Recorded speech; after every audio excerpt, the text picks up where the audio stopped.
Hey, what's going on, guys? So today I'm just going to bring you 3 different methods you can use to make GPs at a low level, maybe even a new members, your first time being members. You really don't have your stats up, they're not really too optimal, but these don't need that high of stats. Maybe a few combat stats. Hopefully you were training while you were non-member, and the first thing we're going to hit are Chaos Druids. So Chaos Druids are 13 combat, they have 20 hit points, they're aggressive. So for low level content, this is perfect. There are 2 main places where we can find Chaos Druids. First is the Edgeville dungeon, which is in the wild. I don't think it's worth the hassle of maybe getting PK'd and losing the items you've gotten. But if you guys really want to go here, I'll throw up a map and show you how to get to their spot exactly. And the second place is the Towerley dungeon. This is a place where I'm gonna, really show you guys how to get there and what to do. What makes Chaos Druids so good to kill at the lower levels is their constant herb drops. They drop a bunch of herbs. The one you want to pick up are Aventote, Eret, Qualms, Ranar, Lanodymes, Dwarfweed, and Cadentines. The other ones I guess you can pick up if you want, but I don't really recommend it. It's gonna be a waste of space. But if you really want to, no one's stopping you, so go for it. Now for gear, bring whatever you really want to train, because at the lower levels, they're actually pretty good experience. Bring melee if you're focusing on melee, range if that's your main focus, or even mage. Just whatever fit. Make sure you bring whatever you can afford, your best in-slot items at that time, depending on your stats and how fast you can kill them, plus RNG, of course. You can make at least minimum of 150k an hour and maximum of around 250k. It just really all depends on how fast you can kill them and if your RNG is good that day. Okay, so there's a few things I forgot to mention. You'll need 5 agility to use the shortcut we're going to use, and to get that, you'll just need to help a gnome right outside of the gnome stronghold. You'll need to start a quest, just help him with a cart, and the gates will open for you, and you'll be able to do the gnome course, which will take you less than 30 minutes to get 5. But I also recommend you getting a Falador tablet for quick banking, so you don't have to run back and forth. You just got to run there once and hit that tab when you're done.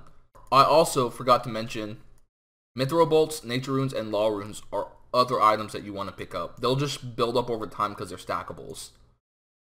So just run over here to this wall.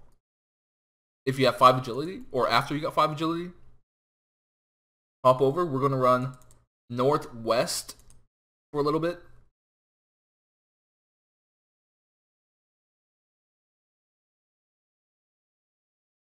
Alright, now go down the ladder. Obviously, I didn't have to tell you that.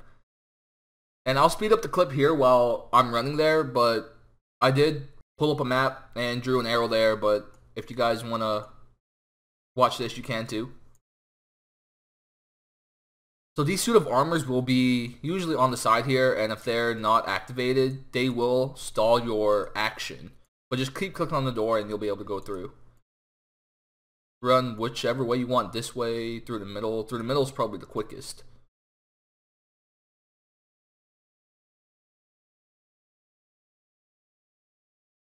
Alright, awesome. And then you're here. And for this part, it's pretty self-explanatory. Just click on them, kill them, loot the good herbs, loot the runes, loot the bolts, like around or right off the bat. See what I mean? That's already 7k. Easily. And then click the tablet when you're done. Okay, I'll see you guys on the next money-making method I got for you. The next method I have for you guys is turning oak logs into oak planks. There are no requirements to start this.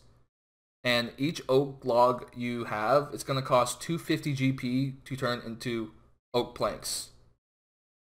Even though you can just do this with 27 oak logs and 7k to your name, don't do that. Unless you're desperate, then you can make profit from that still. I recommend having at least 100 oak logs if you cut them yourselves or if you just buy them from the Grand Exchange. And also, a decent pile. For every oak log you have, multiply that by 250, and that's how much you would need to finish all of them. I also recommend using a Varrock tablet because that will make your banking process a lot faster which will make your GPs per hour more. And if you have any gear that makes your character way less, don't forget to wear that, and always use your run whenever it's up. Use it all the time. If you have everything you need for a whole hour, you can be looking at making roughly 200k here and there, depending on how quick your runs are. Okay, so if you're going to bring a Varrock teleport, do not forget that. If not, it's fine. You don't need it. It's just something that I would bring personally.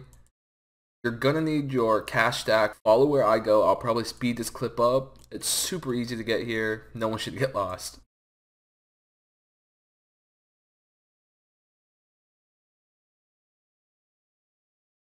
Alright, and here we are. So let's price check these logs before we turn them into planks. So it's about 2.7 to 3.1k. Not too shabby. Right click him, buy plank.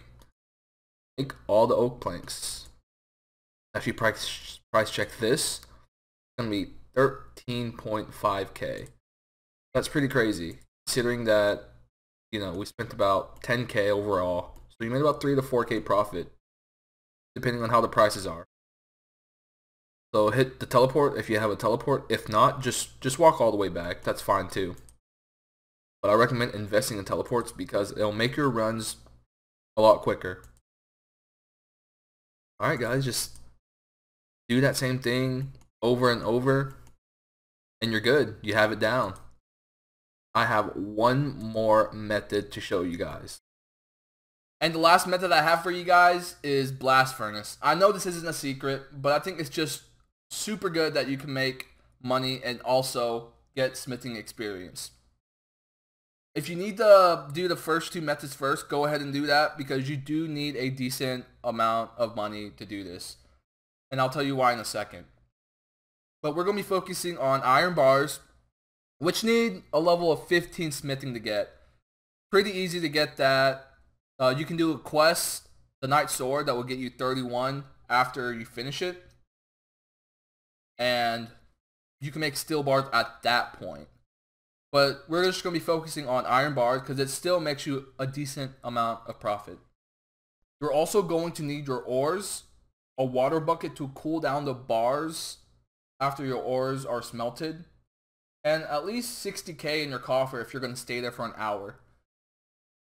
The reason being is instead of you going around and fixing stuff and moving the conveyor belt and all that stuff on your own, you can pay the dwarves there 60k an hour and they'll do it. So all you have to worry about is putting your ores on the conveyor belt.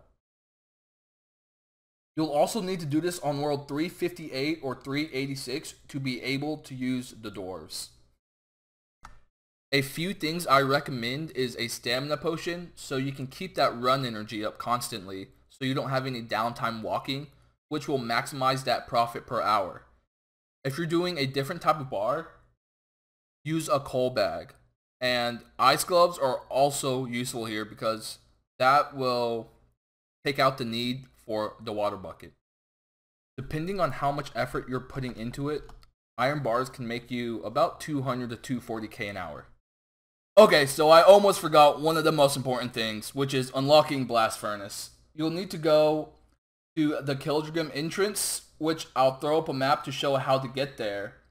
Go inside the mines there, and then talk to a Dwarven boatman. You'll then unlock the Giant Dwarf quest and gain access to Kilogram, and then access to Blast Furnace. When you've unlocked Kilogram, which also unlocks the Blast Furnace, you can simply just use the minigame's teleport found in the quest tab, and simply teleport here. And when you're here, don't forget your water bucket, some money to stick in the coffer. So we'll just deposit in what we have. Then it will start draining immediately. You're going to go to your chest, grab out the iron ore, just run over here. This is pretty easy too. Click on this conveyor belt and click 1 for yes, or you can just manually press it. Now it'll start to make, then you can dispense your water on there. There we go. So dispense the water because it's really hot. Then you can just take it all. It's so fast. So fast. Don't forget to refill your water bucket. and bank this. And as simple as that, guys. I hope this video helped some of you guys out there. I know that these are not the best methods in any way at all. It's just for those people that need help getting started. I hope it did the job. But if you guys enjoyed, don't forget to like and sub, and I'll catch you guys in the next one. Later.